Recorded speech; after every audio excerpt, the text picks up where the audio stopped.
राजा अम्बरीश का चरित्र बड़ा ही निर्मल और पवित्र है। दरअसल वह श्री नारायण से बड़ा प्रेम करते थे। वह एकादशी का व्रत करते। एक बार उन्होंने एकादशी का व्रत किया। द्वादशी को वह पारण करने जा रहे थे, तभी दुर्वासा ऋषि अपने शिष्यों के साथ पधारे। उन्हें देखकर राजा अम्बरीश ने उनका बड़ा आदर सत्कार किया और पूजन किया और कहा, भगवान, आप हमारे अतिथि रूप में आज पधारे हैं, आप भोजन ग्रहण करें। तब दुर्वासा ऋषि ने कहा, हे राजन, हम नदी में स्नान आदि करके आते हैं, तब तक आप प्रतीक्षा करें। दुर्वासा ऋषि वहाँ स्नान कर ब्रह्म का ध्यान करने लगे।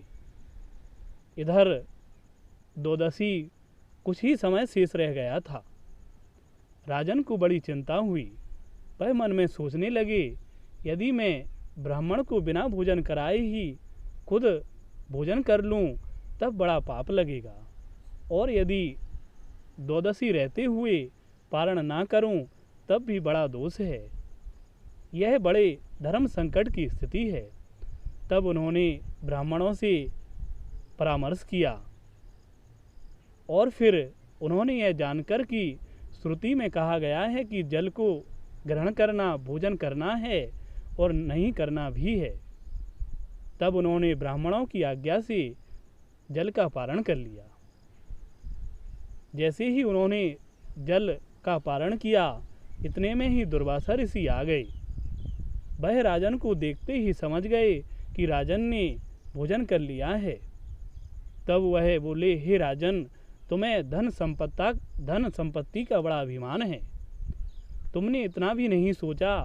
तुम्ही ने मुझे निमंत्रण दिया भोजन करने का, और मुझे बिना खिलाए ही तुमने भोजन कर लिया। तुम बड़े दुष्ट हो, तुम्हारा मन पवित्र नहीं है, और कहने को तुम श्री हरि के बड़े भक्त बनते हो। आज तुम्हें मैं इसका फल चखाता हूँ। तब उन्होंने कृत्या को प्रकट किया। वह कृत्या राजा अम्बरीश को मारने के लिए दौड़ी।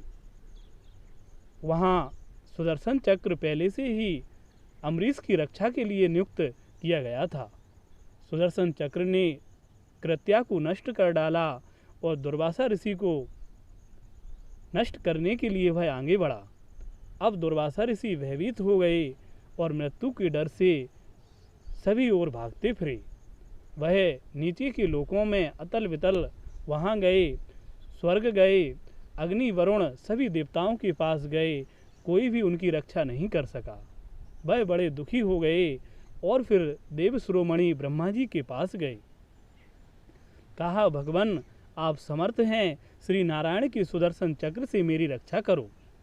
ब्रह्मा जी ने कहा, हे ऋषिवर, तुमने भगवान नारायण के भक्त का अपराध किया है और यह उन्हीं का सुदर्शन चक्र है। मैं इससे तुम्हारी रक्षा नहीं कर सकता, कारण कि मेरी आयु तो 2 परार्ध की है, और जब श्री नारायण अपनी लीला समाप्त करेंगे तब संसार के साथ मेरा लोक भी नष्ट हो जाता है। भला ऐसे प्रभु के संबंध में मैं क्या कह सकता हूँ। तब दुर्वासा ऋषि निराश हो गए और फिर वह भगवान शंकर जी की शरण में गए।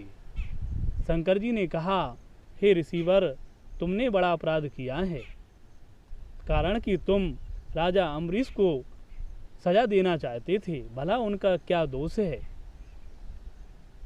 यह सुदर्शन चक्र उन्हीं विश्वेश्वर का शस्त्र है। उनकी माया को ना तो मैं जानता हूँ, ना ही ब्रह्मा जी, ना ही सनत कुमार और ना ही कपिल आदि। हम सब उसी माया के बंधन में हैं। हम उन प्रभु के इस सुदर्शन चक्र को नहीं रोक सकते। यह जिनका शस्त्र है, उन्हीं नारायण की शरण में जाओ। अब दुर्वासा ऋषि परम धाम बैकुंठ में गए। वहाँ श्री चरणों में वह गिर पड़े और रोते हुए कहा, भगवान, मैंने आपके भक्त का अपराध किया है। नाथ, मुझे क्षमा कर दो और इस सुदर्शन चक्र से मेरी रक्षा करो, मेरी रक्षा करो।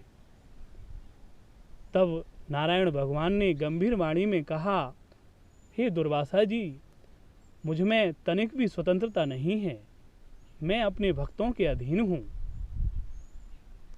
भक्त मेरे सिवा और किसी को नहीं जानते और ना ही मैं भक्तों के अलावा किसी और को चाहता हूँ। ना मैं अपने आप को प्रेम करता हूँ और ना ही अपनी शक्ति लक्ष्मी जी को। यह भक्त मेरे लिए प्राणों से बढ़कर हैं। दुर्वासा जी, जिनका आपने अपराध किया है, जिन्हें आप सजा देना चाहते थे, उन्हीं राजा अम्बरीश की शरण में जाइए और उनसे माफ़ी मांगिए। वही आपकी रक्षा करेंगे।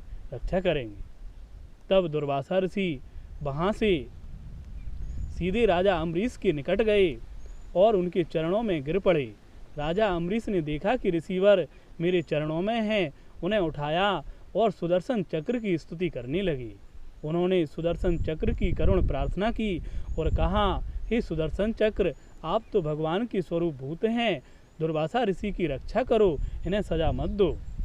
तब सुदर्शन चक्र शांत हो गए और फिर उन्होंने दुर्वासा ऋषि का कुछ नहीं बिगाड़ा, वह अदृश्य हो गए। दुर्वासा ऋषि ने राजा अम्बरीश का बड़ा सम्मान किया और कहा, भगवान, आज मैंने पहली बार श्री हरि के भक्तों का महत्व देखा है।